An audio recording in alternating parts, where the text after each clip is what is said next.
Nico Iamaleava and Dont'e Thornton Jr. So if you have a question, please raise your hand. I will call on you. We'll start with Austin, and then we'll go to Noah. Nico, just kind of assess, your first start here at Neyland, and then, what it was like to connect with Bru in the game. Yeah, it felt great, man. Just going out there competing with my guys. We put a lot of work into this for this year, so it felt good to go out there and display what we've been working on. Noah, go ahead.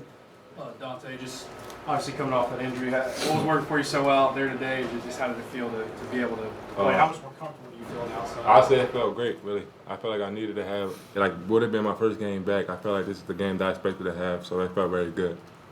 We'll go Ben and then Adam. For Bru and Nico, could both of you speak on what you've seen from Dont'e from last season going to this season and kind of the off-season that the three of y'all had together?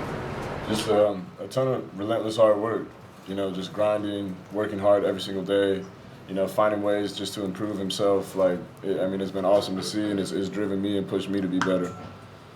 Yeah, man, you can just see how much more comfortable Dont'e got with this offense, man. Just his first year going into last year. Still figuring things out, and, I feel like he was dialed in this whole fall camp, spring camp. And, yeah, man, he's been great work that he's put in, and, he went out there and showed it on the field today. Adam and then Brent. Nico, your numbers were great, obviously. Can you tell us something that you didn't do really well, something that you think you'd like to have back or want to work on? Yeah, I thought I didn't finish the second quarter well. I can finish better with just operating the offense at a high level. Really, I think that was the main thing for me, was not falling asleep there, and, while we're up big, and still going out there and operating the offense at a high level. Brent. Bru, can you just kind of walk through the day, what it kind of felt like this morning? I know you've been waiting on this. So first couple of catches, I know it's old hat once you got going, but what did today feel like for you? Yeah, it was a little bit surreal, just going through everything, and but I really enjoyed it. I soaked it in, and once getting back out on the field, and you get a good sweat going, and you feel back at home. We'll go Karthik and Patrick, then back to Austin. Nico, did you know that you set a Tennessee program record for passing yards and a half? And if so, what was your reaction? Yeah, no, I didn't know. A couple of my teammates were telling me, and then the little interview I had at the end of the game was really when I found out. And yeah, man, it was a cool, surreal moment. I didn't even know about it, but it felt good to go out there and operate with my teammates. Patrick.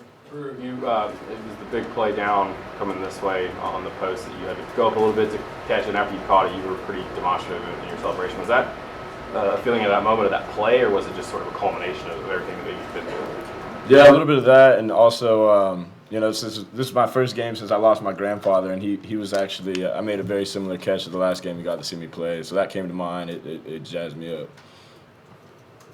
Dont'e, Coach Heupel talked about, how much more comfortable you felt once they moved you back outside last year. What is it about playing out there that makes you more confident as a player? I'd say my whole football career I played at outside receiver, so I feel like with me going back there last year, I started to easily adjust to the offense, and then with me having a full offseason, I feel like that helped me even more and made me more confident with everything. We'll go David and then Vince and then back to Ben.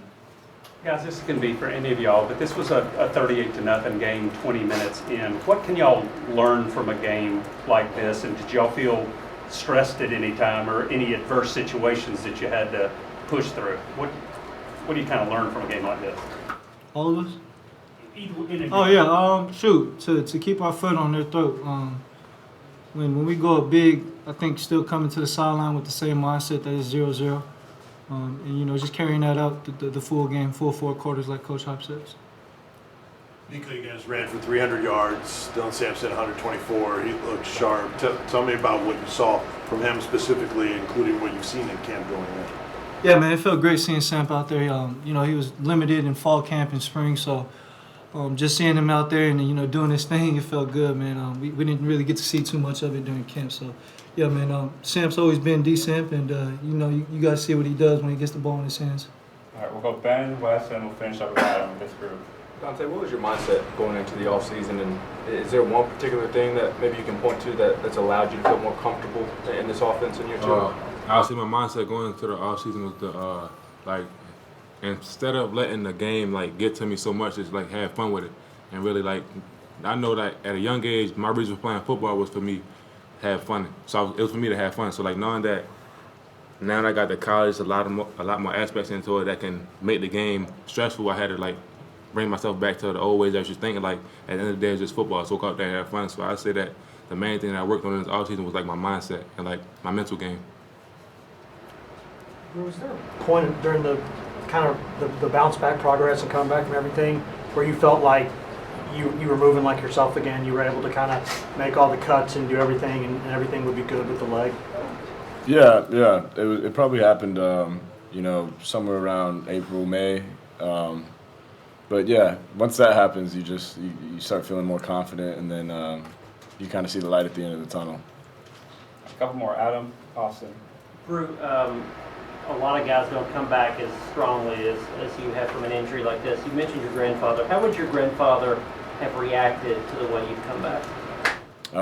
Man, I can't think of anybody that would have been more proud. Actually, when I was flown home to see him in the hospital, I took my boot off and took my first steps out of my boot when he got out of his hospital bed. So that was like a cool moment that we had together. But man, I give a lot of my credit to my success to him because of, kind of how he instilled a lot of values in sports and just how to be a man. So I miss him a lot. Was he a strong-minded guy? Yeah, he was, and he's a great athlete. He's a heck of an athlete. He was a Hall of Famer at his college, Pepperdine. So, yeah, I try to take after him the best I can. Austin, we'll finish with you. Bru, you made that number switch back to your old number this year. Since you're coming back, was it made it easy to kind of do a new cleanse to kind of restart everything by going back to the old? Yeah, a little bit of that too, and also like anybody that knows me knows I grew up like loving Reggie Bush, and 5's always been my number. I kind of wanted to let it breathe after Hendon Moore because the type of player he was and everything he accomplished. So after a year, I was like, I want to go out my last year and wear my favorite number. Thanks, guys. Appreciate it. We'll have Group 2 here in just a minute.